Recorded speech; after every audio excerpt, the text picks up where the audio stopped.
September 7th, 1940. Above the Thames estuary, radar operators watched their screens with growing disbelief. The formation approaching wasn't the usual 50 or 60 aircraft they'd tracked all summer. This was different. 300 bombers, escorted by 600 fighters, flying in a column 20 miles wide. The largest aerial armada in history, heading straight for London. But this massive force represented something the radar operators couldn't see. It represented a fundamental miscalculation, a strategic pivot born from frustration and faulty intelligence.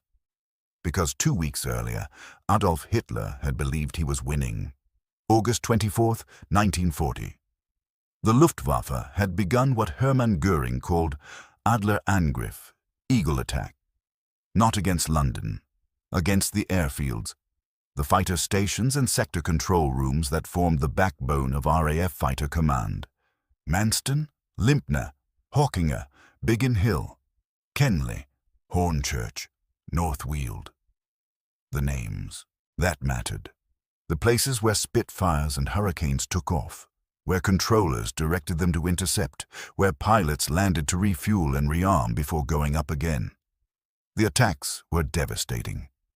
At Manston, on the Kent coast, the runway cratered so badly that the station became unusable. Hangars collapsed. Operations rooms took direct hits. At Biggin Hill, the sector station controlling much of the air defense of London, bombs destroyed the operations block, killed 39 people, severed communications. The station's WAF telephone operators, some barely 20 years old, kept working through the raids, plugging in connections while buildings burned around them. Flight Lieutenant Tom Gleave watched Manston burning from his Hurricane's cockpit. He'd landed between raids, taxied past wrecked aircraft, past fire crews hosing down fuel fires, past ambulances collecting the wounded.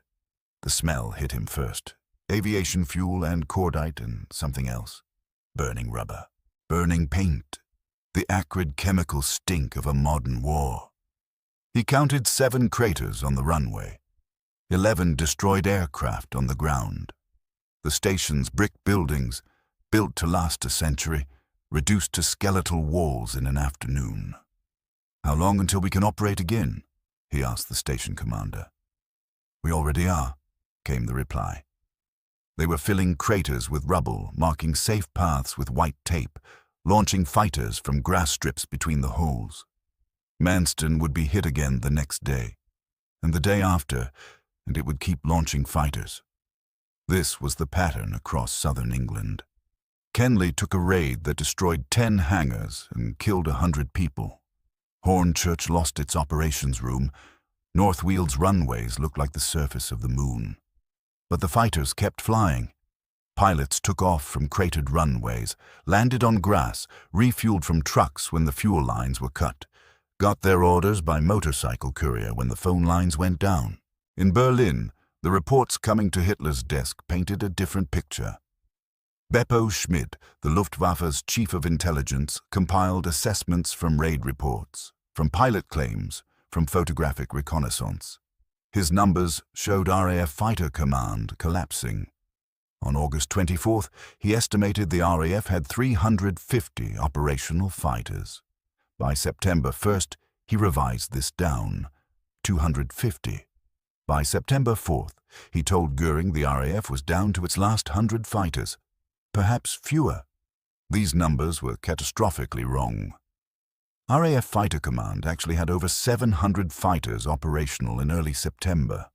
The British aircraft industry, dispersed and working around the clock, was producing 470 fighters per month. More than the Germans. More than the losses. The RAF was getting stronger, while Schmidt's reports showed it dying. But Hitler believed the reports. Why wouldn't he? They confirmed what he wanted to believe. What? The entire German command structure wanted to believe. That overwhelming force would break British resistance, that modern air power could win wars without armies having to cross the Channel, that Operation Sea Lion, the invasion of Britain, would proceed as planned. Göring reinforced this belief. He visited Hitler regularly that August, bringing news of victories. "The RAF is finished," he told Hitler on September 2nd. "A few more days of pressure and they'll have nothing left. Their airfields are destroyed. Their pilots are exhausted. They can't sustain these losses." Hitler had reasons to believe him. The Luftwaffe had crushed the Polish Air Force in days, had swept the French from the skies in weeks, had driven the RAF from France at Dunkirk. Why should Britain be different? The airfield attacks were clearly working. Reconnaissance photos showed the damage: craters, burned hangars, wrecked aircraft. What the photos didn't show was the repair crews working through the night, the engineers filling craters with anything available, rubble and earth and broken concrete, the ground crews patching aircraft that should have been written off, getting them airworthy with salvaged parts and improvisation. The WAFs maintaining communication by any means necessary, running phone lines across open ground, relaying messages by hand when the lines were cut. What the intelligence reports didn't capture was the system. RAF Fighter Command wasn't just aircraft and pilots. It was an integrated air defense network. Radar stations on the coast detecting incoming raids, observer corps tracking them inland, sector control rooms directing fighters to intercept. Even when individual stations were damaged, the system adapted. Controllers moved to backup facilities. Squadrons operated from satellite airfields. The network bent but didn't break. Group Captain Tom Gleave, commanding No. 11 Group's sector at Kenley, saw both sides of this reality. His station had been hit hard. Buildings destroyed. Personnel killed. Aircraft wrecked on the ground. But when German bombers approached, his squadron still scrambled, still intercepted, still fought.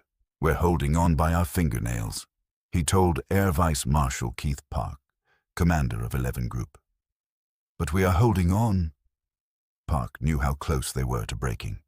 Not from lack of aircraft, from lack of pilots.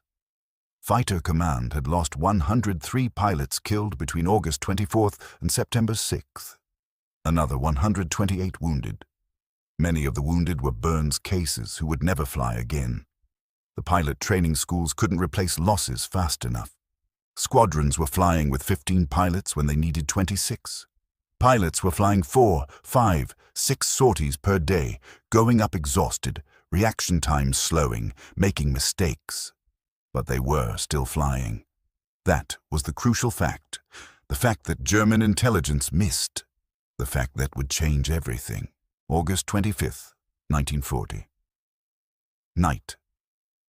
RAF Bomber Command sent 81 aircraft to bomb Berlin. The raid was small, poorly coordinated, caused minimal damage, but it shattered a promise Hermann Göring had made to the German people. "No enemy aircraft will fly over the Reich," he declared. Now British bombs were falling on the capital. Hitler was at the Berghof, his mountain retreat, when he received the news. Witnesses reported he went silent. Not the raging fury he was known for. A cold, calculating silence. He called for Göring. The conversation wasn't recorded, but the outcome was clear. Britain would pay. September 4th, 1940. Berlin Sportpalast. Hitler addressed a crowd of nurses and social workers, a carefully selected audience for a speech that would be broadcast across Germany and monitored in Britain. He spoke about the British bombing of German cities, about women and children killed, about the RAF's terror attacks on civilian populations. Then came the threat, his voice rising, the familiar crescendo building. "If they attack our cities, we will raze theirs to the ground." The crowd erupted. "We will stop the handiwork of these night pirates, so help us God." More cheers. The hour will come when one of us breaks, and it will not be National Socialist Germany. In London, intelligence analysts translated the speech, noted the shift. Hitler was threatening retaliation against cities, not against airfields or military targets, against cities, against civilians, against London. Air Chief Marshal Hugh Dowding, commanding RAF Fighter Command, read the translation with mixed feelings. The attacks on his airfields were killing his command slowly. If the Germans switched to bombing cities, they would kill civilians. Thousands of them, tens of thousands. But they would also give his fighter stations time to recover, time to repair, time to rebuild. It was a devil's bargain no one had offered him, a choice he couldn't make. But Hitler was making it for him. September 7th, 1940. Late afternoon. The massive German formation crossed the coast. RAF controllers scrambled every available squadron. Pilots expected the usual targets, the airfields, the sector stations. They climbed to intercept, looking for bombers heading toward Biggin Hill, toward Kenley, toward Hornchurch, but the bombers weren't turning toward the airfields. They were flying straight, following the Thames, heading for London. Squadron leader Brian Lane, flying with number 19 Squadron, watched the formation pass beneath him. 300 bombers in tight formation, their fighter escort weaving above. "Where the hell are they going?" someone asked over the radio. Then they saw the target. The London docks, the warehouses, the East End. The bombers opened their bay doors and the first bombs fell on civilian London. The raid lasted 2 hours. 448 civilians died, 1,600 injured. Fires burned across the docks, visible from 50 miles away. That night, 250 German bombers returned, guided by the fires, dropping more bombs. The Blitz had begun. At Biggin Hill, ground crews worked through the night repairing the damaged operations room. At Kenley, engineers filled the last of the runway craters. At Hornchurch, communication lines were restored. The pressure was off. The Luftwaffe had stopped attacking the airfields. Hitler had switched strategies. Not because the airfield attacks weren't working. They were working. RAF Fighter Command was under enormous strain, closer to breaking than the Germans realized. But Hitler switched because he believed the RAF was already broken. Because Goering had told him it was broken, because intelligence reports said it was broken, because he wanted to believe it was broken, and because he wanted revenge for Berlin. The decision was catastrophic, not immediately. The Blitz would kill over 40,000 British civilians, would destroy vast areas of London and other cities, would cause immense suffering, but it would also save RAF Fighter Command. Within a week, the damaged airfields were operational again. Craters filled, buildings repaired or replaced, communication lines restored. Pilots got rest, fresh pilots arrived from training units, aircraft production continued uninterrupted. The system that had been on the verge of collapse steadied itself, and the fighters kept flying, intercepting the bombers heading for London, shooting them down in increasing numbers. The Luftwaffe's losses mounted. September 7th, 28 aircraft lost. September 8th, 15. September 9th, 28. September 15th, 56 aircraft lost in a single day. That last number was actually inflated. British pilots, in the chaos of combat, overclaimed significantly. But the trend was real. The Luftwaffe was losing aircraft and crews faster than it could replace them. The RAF wasn't collapsing. It was fighting back. Hitler received these reports with growing frustration. The switch to bombing cities was supposed to break British morale, force Churchill to negotiate, clear the way for Operation Sea Lion. Instead, British morale stiffened. Churchill's speeches rallied the nation, and RAF fighters were still in the sky, still shooting down German bombers. September 14th, 1940. Hitler met with his military commanders to discuss Operation Sea Lion. The invasion was scheduled for September 21st. 9 days away. The meeting was tense. Grand Admiral Erich Raeder, commanding the Kriegsmarine, expressed doubts about crossing the Channel without air superiority. The RAF was still too strong. Field Marshal Wilhelm Keitel, chief of the OKW, suggested postponement. Hitler said nothing definitive. He wanted to wait. See if the bombing campaign would break Britain. See if the RAF would finally collapse. See if Churchill would negotiate. September 15th, 1940. The Luftwaffe launched its largest daylight raid. 200 bombers toward London in the morning, another 150 in the afternoon.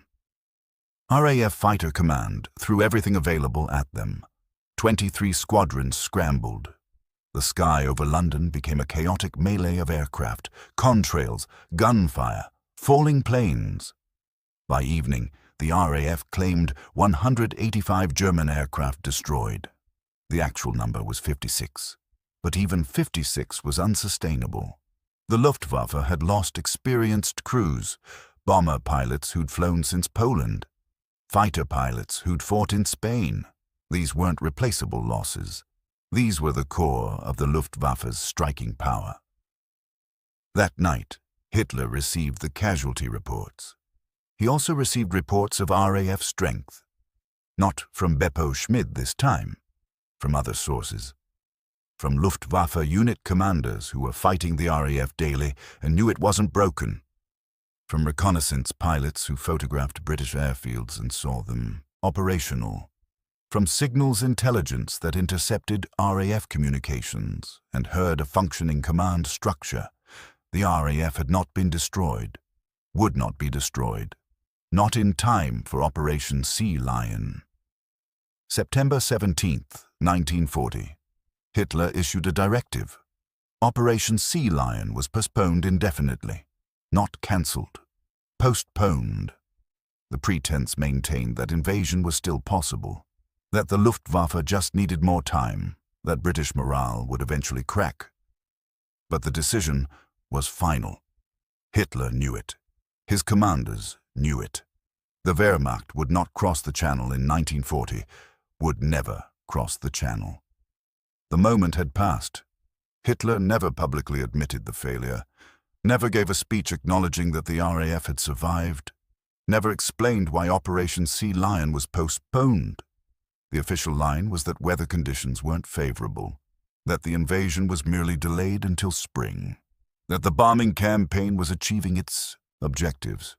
But his actions spoke clearly. In the weeks following September 17th, he began planning Operation Barbarossa, the invasion of the Soviet Union, the eastern expansion he'd always wanted. Britain could wait, could be bombed into submission, could be starved by U-boats, but it couldn't be invaded, not while the RAF controlled the skies. The Blitz continued through the winter. London bombed night after night. Coventry devastated. Birmingham, Liverpool, Manchester, Glasgow hit repeatedly. The civilian death toll mounted, but RAF Fighter Command remained intact, grew stronger. By December, it had more fighters operational than in July. Group Captain Tom Gleave, recovered from burns suffered when his Hurricane was shot down in August, returned to duty. He visited Manston, where he'd watched the station burning 4 months earlier. The craters were gone, the hangars rebuilt. New aircraft lined the dispersal areas. The station looked almost untouched. "We were that close," the station commander told him, holding his thumb and forefinger an inch apart. "Another week of those attacks, and we'd have been finished." But they'd gotten that week, because Hitler had switched targets, because German intelligence had failed, because Goering had promised more than he could deliver, because Hitler had believed what he wanted to believe. The Battle of Britain officially ended October 31st, 1940. The Luftwaffe had lost over 1,700 aircraft. RAF Fighter Command had lost over 1,000. But the Luftwaffe had failed its primary objective, had not destroyed the RAF, had not achieved air superiority, had not opened the way for invasion. Hitler never spoke publicly about what he'd said or thought when the RAF kept fighting after the airfields were destroyed. No recorded statement captures his reaction to that realization. No diary entry or private letter reveals his thoughts. But his actions revealed everything. The postponement of Sea Lion, the shift to night bombing, the planning for Barbarossa. These were the words of a man who'd recognized failure, who'd understood that Britain would not be conquered in 1940, who'd moved on to other objectives because this one had become impossible. The RAF had survived. Not because it was stronger than the Luftwaffe. It wasn't. Not because British pilots were better. They weren't necessarily. But because the RAF had a system that could absorb punishment and keep functioning. Because British industry could replace losses. Because intelligence gave accurate assessments of strength and capability. Because commanders made rational decisions based on reality rather than wishful thinking. And because Hitler had made a crucial mistake. He'd switched strategies at the moment when his original strategy was closest to success. He'd believed intelligence reports that confirmed his assumptions rather than questioning them. He'd sought revenge for Berlin when he should have maintained pressure on the airfields. September 7th, 1940. The day the Luftwaffe stopped attacking RAF airfields and started bombing London. The day Hitler's best chance of defeating Britain ended. Not with a bang. Not with a dramatic defeat, but with a strategic pivot based on faulty intelligence and wishful thinking. The day Hitler said, through his actions if not his words, that he'd given up on destroying the RAF, that he'd accepted he couldn't invade Britain, that he'd lost the Battle of Britain. He never admitted it, never acknowledged it publicly, never gave the speech explaining what had happened. But on September 17th, when he postponed Operation Sea Lion, he said everything that needed to be said. The RAF had won, not because they'd destroyed the Luftwaffe, but because they'd survived, and survival, in 1940, was victory enough.